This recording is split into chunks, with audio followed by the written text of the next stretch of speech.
Well, g'day guys, welcome back to the Boomerang Biker channel. Quite an exciting day today. Finally getting around to coming down to the Great Ocean Road, as hopefully you'll be able to see. We got smashed by a heavy downpour on the way, but it only lasted a couple of minutes. So we stopped for a little bit of a breakfast, and we've dried out now. So if you're up for a ride down the Great Ocean Road, please stick around. I'd ask you very kindly to hit the like button, so hit that thumbs up, subscribe please, and there's also a little bell, and if you hit that you'll get a notification of any new videos. So stick around and stay tuned.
Okay guys, welcome back to the channel and the trip down the Great Ocean Road.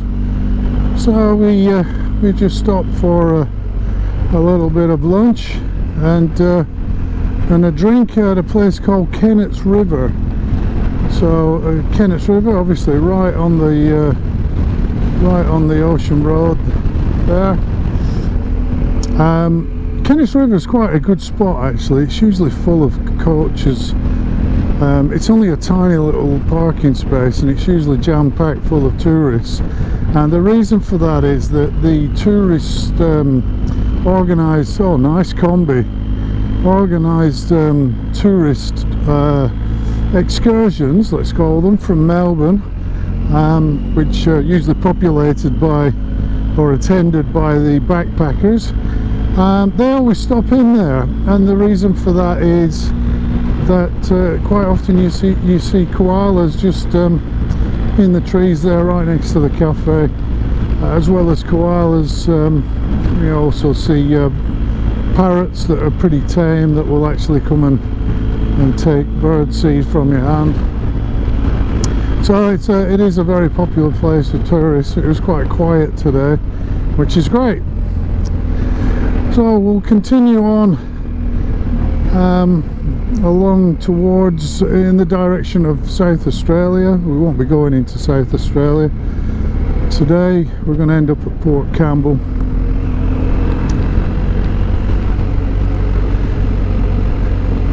It's been a fantastic day so far. It's about 2:30, going at a nice leisurely pace.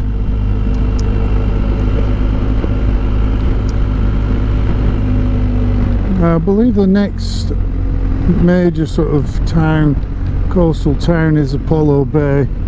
Again, very popular with holiday makers and campers, so that'll be quite busy at this time of year.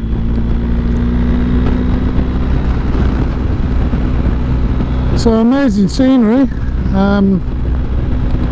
a sort of thick, dense but quite low bush. And then we are interspersed with little views out to the ocean there.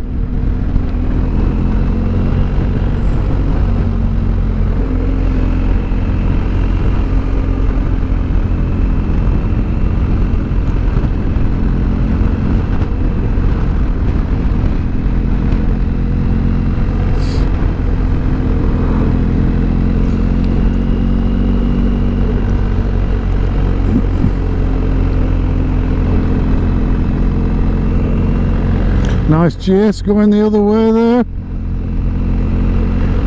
I have to say, I'm so in love with this bike. It really is cool. It's great to ride. It is heavy. Anyone that says a GS Adventure is not heavy is just telling porky pies. They are heavy.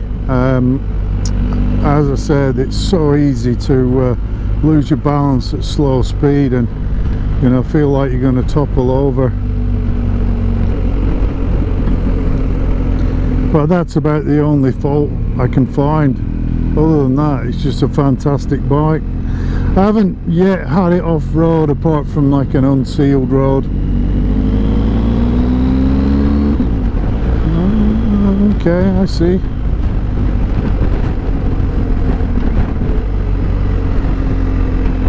So I'm yet to see what it's like off-road, how it handles.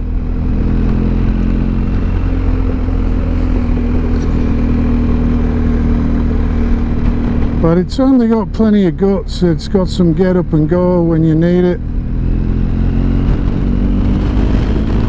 as you can see.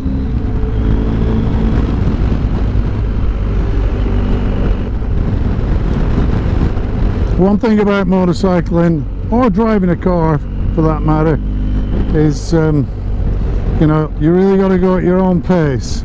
If you try and keep up with people and you don't have the same skills, or you do a different line, that's when you're going to come unstuck. And at the end of the day, we want to get there in one piece. So best to err on the side of caution. Plus the other thing is, I'm doing some running commentary, and it is quite difficult to keep the commentary interesting and focus on what you're doing.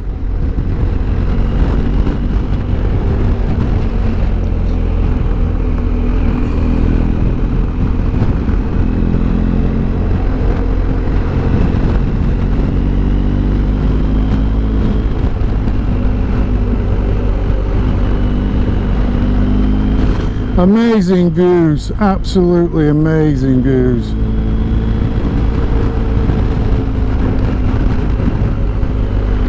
Now this is what the Great Ocean Road ride is all about, and the cool thing is that I don't have anybody in front of me, so I can go at my own pace. I'm not stuck behind somebody else that's going a bit slower.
Just as a matter of interest, I'm actually playing around with some new lights that I've installed. So I wanted to put on an extra set of auxiliary lights. The bike does come, the GS Adventure comes with a small set of quite bright fog lights. G'day mate. But I wanted to get something just a bit brighter and have a bit more functionality about them. So what I've actually done is I installed what's known as the product's known as a Hex Easy Can, and it's basically a piece of software, hardware that plugs into the bike's CAN bus, and then from there it's plug and play with things like auxiliary lights, accessory power, brake lights and so on. So I installed that first and got all that running. Then I bought myself a bracket that was quite tricky to install. I needed my wife to help me with that. We needed another pair of hands, and that just sits under the beak, so under the front of the bike, what's known as the beak, under the bodywork. And to that we bolted then a set of very, very bright round LED floodlights rather than spotlights.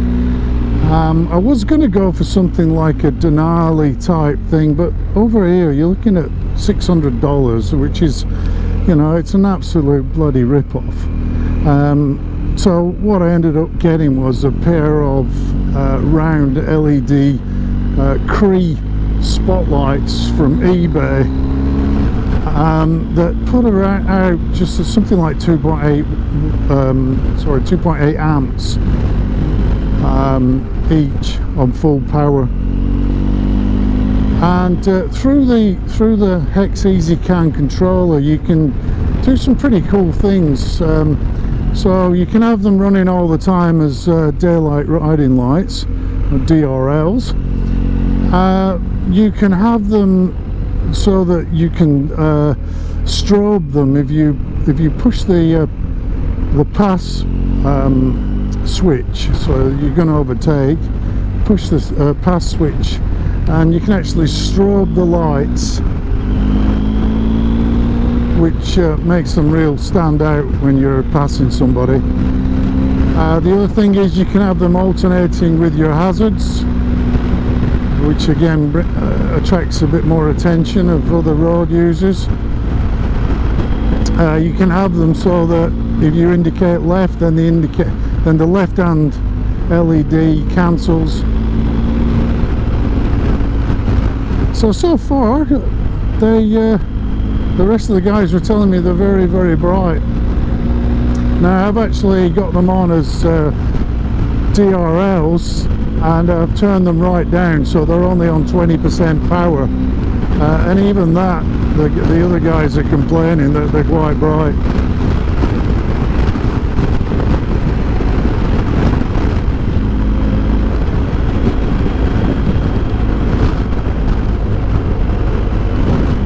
So we're into Skenes Creek now.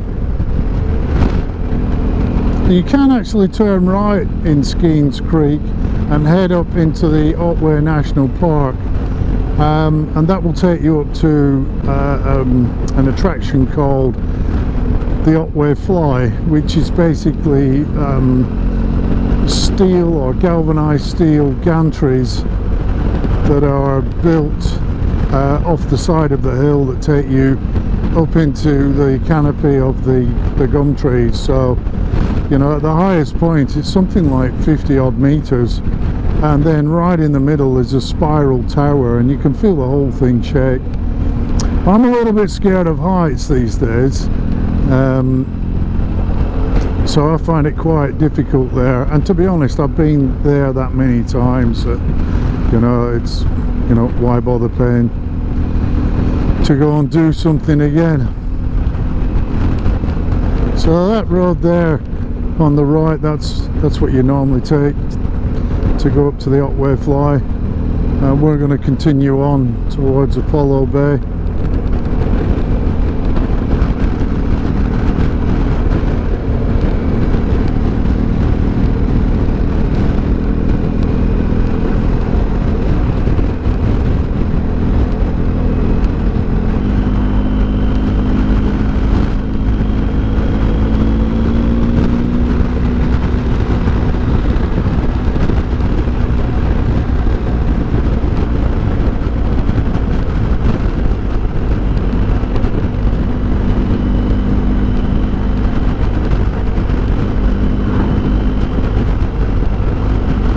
So, not too far from Apollo Bay.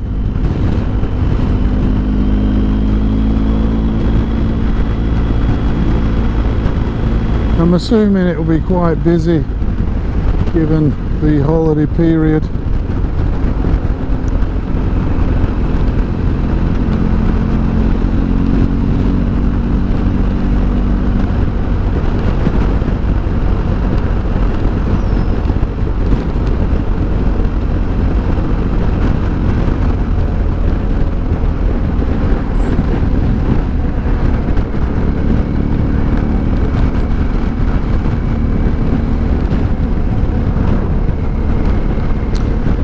So I scored 61 on the "You're Going Too Fast" scoreboard there.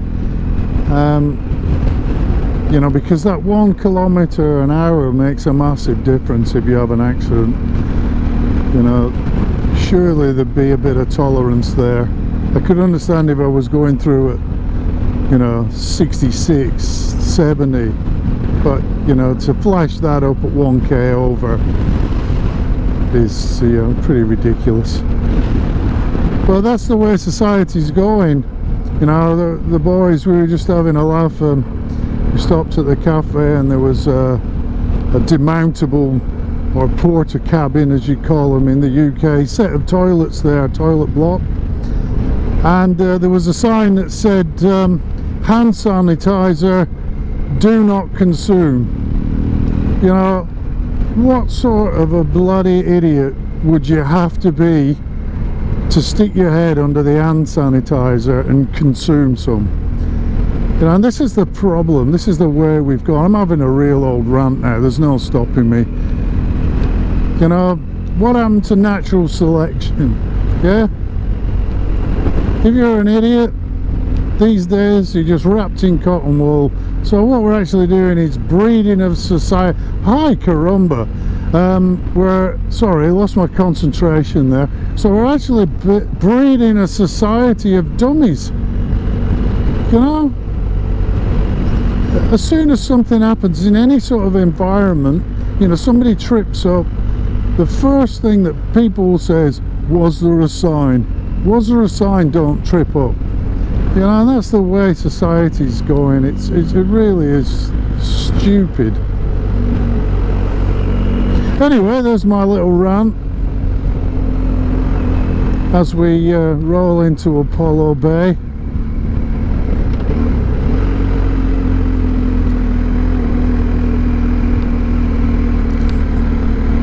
So it's bustling along, but not too busy.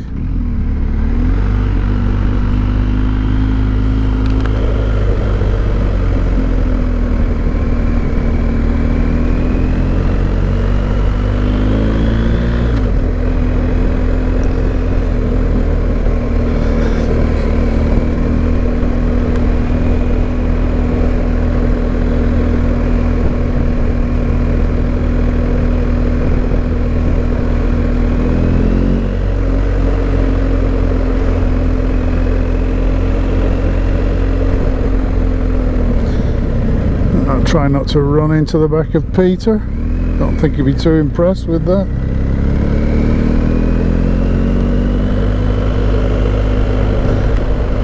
Okay, so blink and you missed it. That pretty much was Apollo Bay.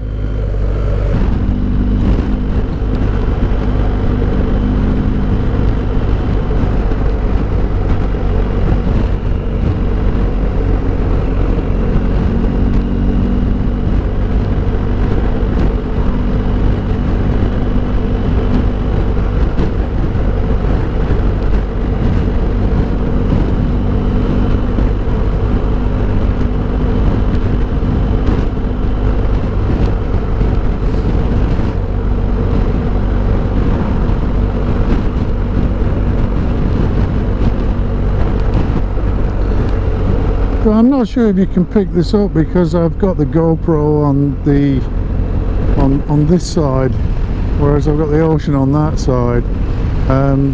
If I turn my head, hopefully you'll be able to see the rolling surf there. There's a few surfers out.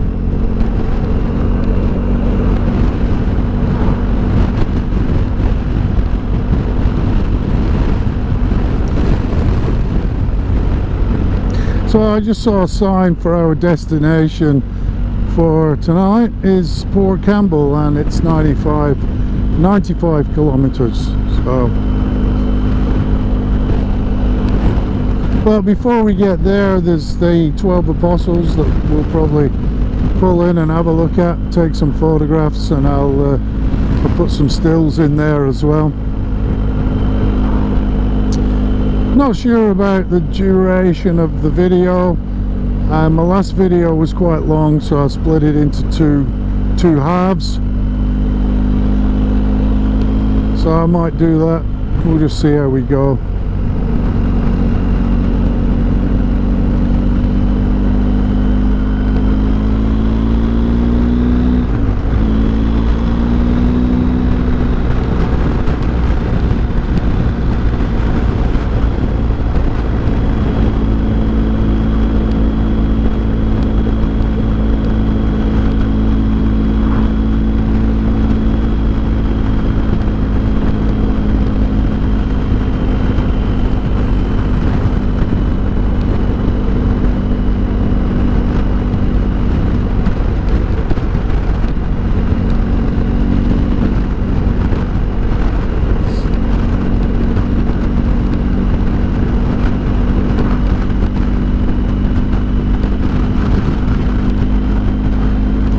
Well, we really have got some fantastic weather, and it's just nice. I mean, it's 22 degrees,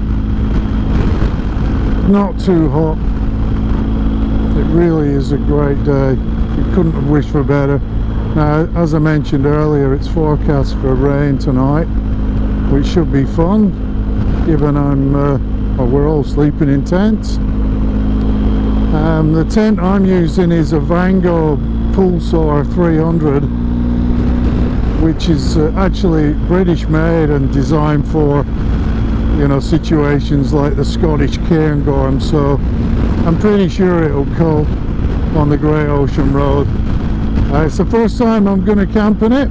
I have had a test erection, dare I say, and it went up quite well, missus. I'm quite pleased with the tent, but we'll see tonight. I might in fact do a little bit of a walk round video of my gear once we get all set up.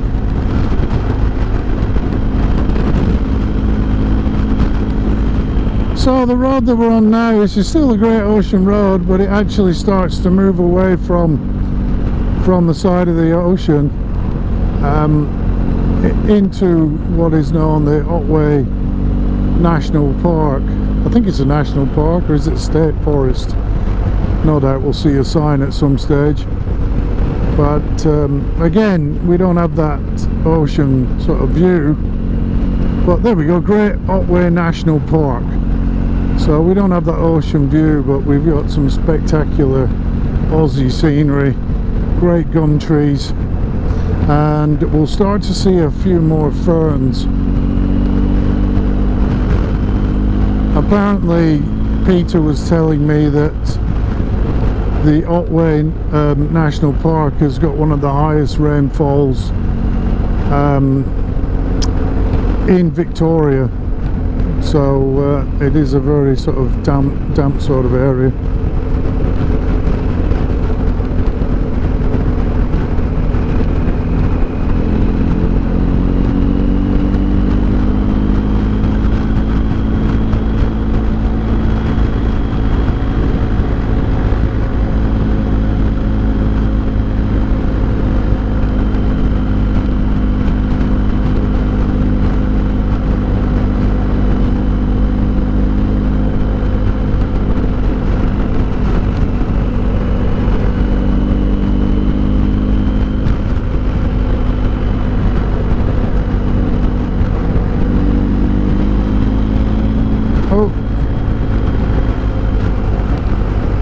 Wise move, Peter.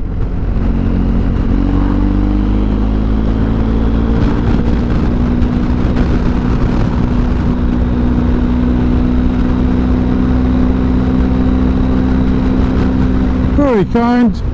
Very nice of that gentleman. I assume it was a gentleman, might have been a lady, to move over like that. You don't see that often in Australia, but it is. I always make a point of waving and gave him the thumbs up, or she the thumbs up, just to say thank you.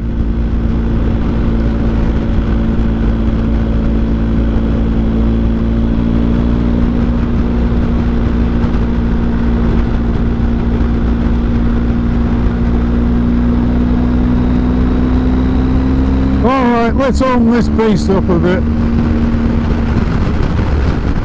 I might just have to blur that one out, although I'm pretty sure that the cops don't sit on YouTube looking at people's, you know, speedometers to see how fast they're going. And I did a video the other week of a client ride with Doncaster BMW, and this guy came up to me at the end and said, "Can you blur out my rego plate, mate, because I went over a white line." I was like, really? As it happened, I just took out all the footage.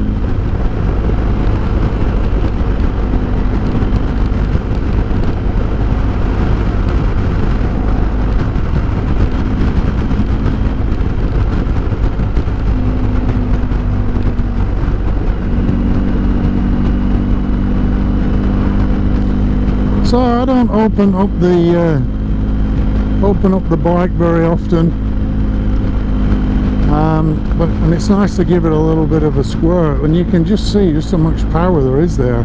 I didn't gear down or anything. It was in 6, and I just rolled it on, you know, and it pulls like a steam train. It really does have a lot of torque, this engine.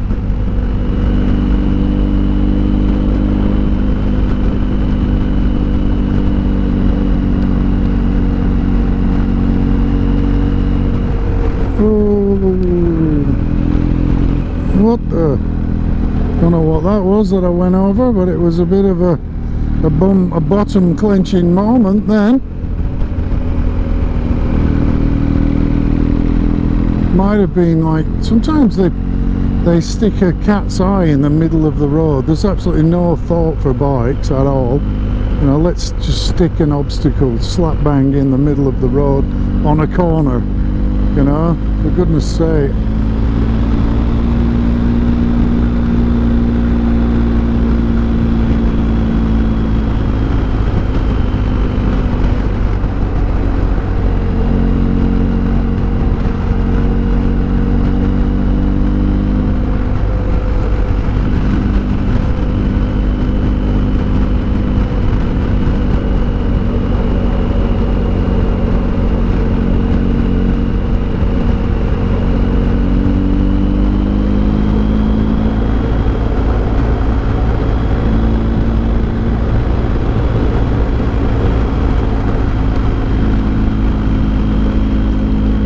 So I'm guessing by now you will have spotted some of the ferns that I was talking about, and I can definitely feel, yeah, I've just checked the temperature on the TFT, and we've dropped down, you know, the blink of an eye, we've dropped from 22 down to 18, so it's quite cold now. I actually opened up my vents on my jacket, and now I'm wishing I didn't.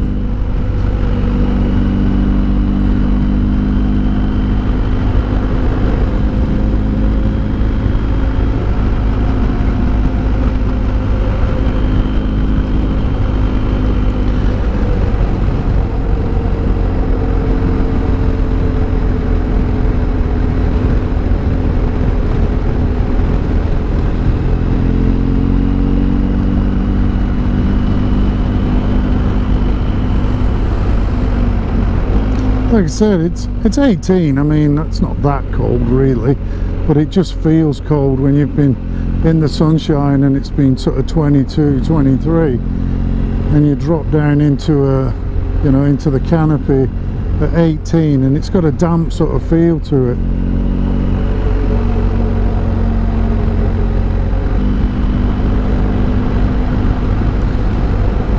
So, Mate's Rest, are they going to go whistling past it, or are they going to Are they going to pull in? Or are they going to even spot it?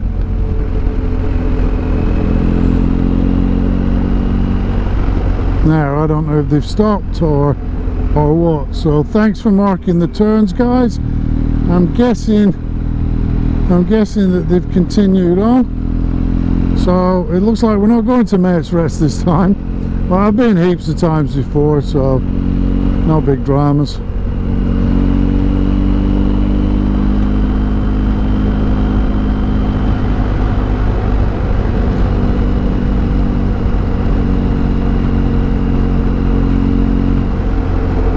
There they are. So yeah, we're definitely not going to Mates Rest, which is a bit of a shame. I wanted to get some photos actually. There are some massive gum trees in there.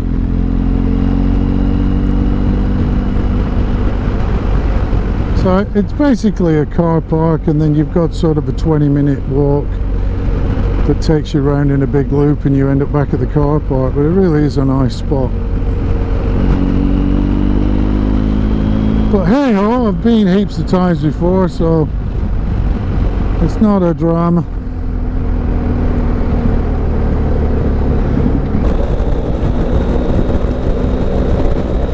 That's one of the issues. Sorry, I'll start again with the visor down. That is one of the issues about being at the back of the pack. You know, quite often there's just enough space for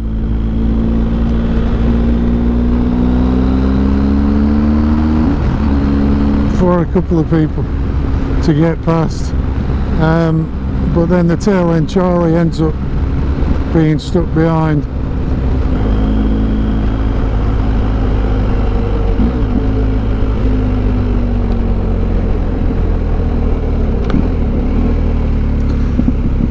Wow, we're going great here now. What are we stopping for?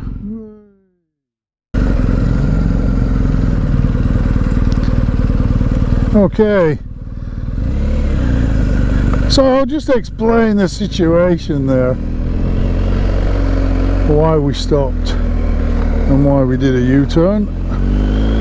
So that road there takes you to the Cape Otway Lighthouse, and it's quite a long way, and what is quite annoying about it is that I don't know if it's privately owned or owned by a sort of a trust, but from the car park you can't see anything. You've got to sort of walk all the way down, and then they gouge you $20 to go in, and it really isn't that exciting, you know, and it's a bit of a trudge in your biking gear down there, you know. And look, yes, I'm all for paying to see some attractions, because that money goes to the upkeep of the attraction, you know, but $20, really?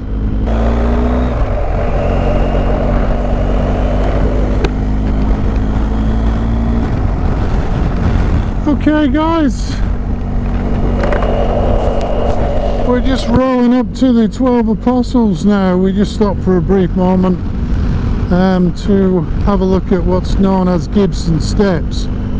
So you can actually go down the side of the cliff and get down onto the beach when the tide's out, but you need to be like a mountain goat to get back up again. Not the thing that you want to do wearing bike boots. So needless to say, we didn't bother. So we're actually rolling up to the visitor centre now. We're going to park up and we'll walk down and take a few photographs.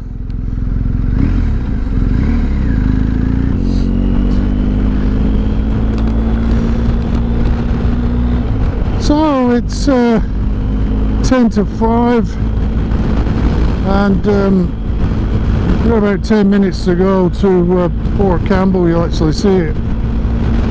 We got Lockhart Gorge, London Bridge, and a few of the other sightseeing spots.